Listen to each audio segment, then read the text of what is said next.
Today I had my thoughts about God providing our daily bread.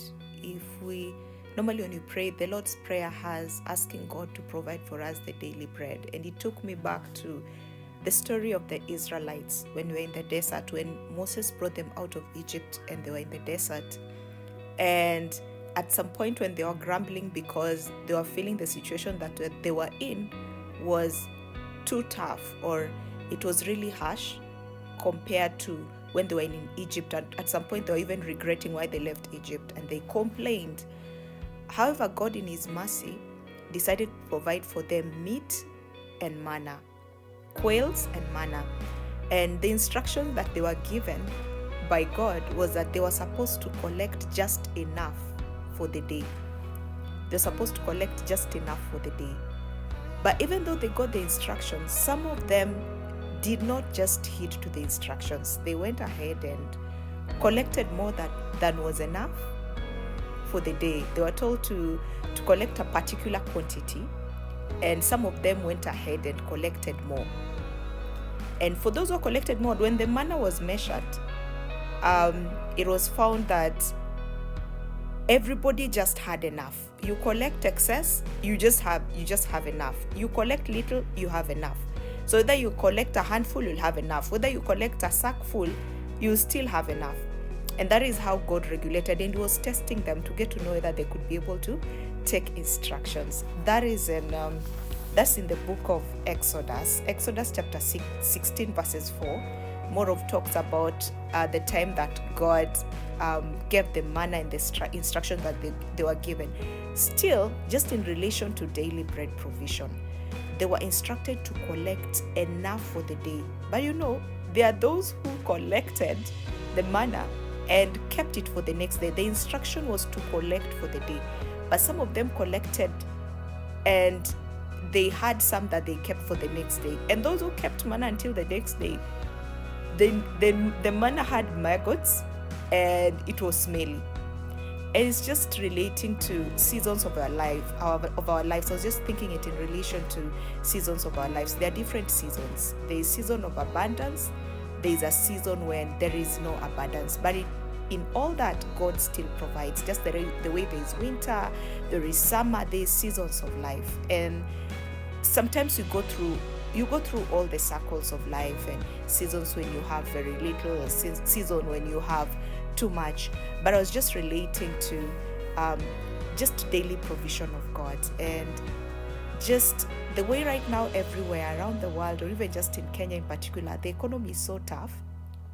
But we are so busy running left, right, and center because you're trying to collect excess for tomorrow, for the next 2 years, for the next 5 years. You're overworking yourself.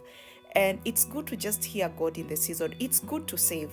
I think it's a good principle that even the Bible agrees with, that it's good to be wise and save, but you also need to know the season that you're in. If the Lord has told you that He'll provide for you daily, don't go running left, right, and center. Your efforts are going to be futile, because you will collect this, and then in the end, you'll realize you're so tired. What you're trying to chase and get excess, you realize it doesn't add up to anything, because the Lord told you, I'll provide for you daily. But you went ahead, overworked, went and did 5 jobs. You are all over. You're on the left, on the right, on the east, in the west. Everything that comes your way, you take it, because you're busy chasing after money, because you fear that there is lack. You fear that you're in a season of abundance. But the Lord has given you a word and told you, I will provide for you daily. So you find sometimes you end up just toiling, sweating for nothing, because you did not heed to the instructions the Lord gave you, that I will provide for you today. So you end up overworking yourself, and when you weigh what you have been able to collect over all your hustles, you realize it's not adding up, and you become so frustrated. You're overwhelmed, you're frustrated, and you feel like things are not working out. You feel like you're not being fruitful. But what you forgot is that the Lord instructed you that I will provide for you daily. And if the Lord tells you I'll provide for you daily, it is your journey of faith. It's like He's walking with you to have faith in Him, that each and every day He will provide for you. And I'm also just reminded about the story of this Zarephath woman and Elijah. where Elijah when he had left the desert, and the Lord instructed him to go to a particular city, that there's a widow who was going to provide for him. And what the Lord said is that the miracle the Lord did is that that widow's oil did not run dry until the season of drought ended. It was a daily provision. The jar of oil never ran dry, and it was a daily provision.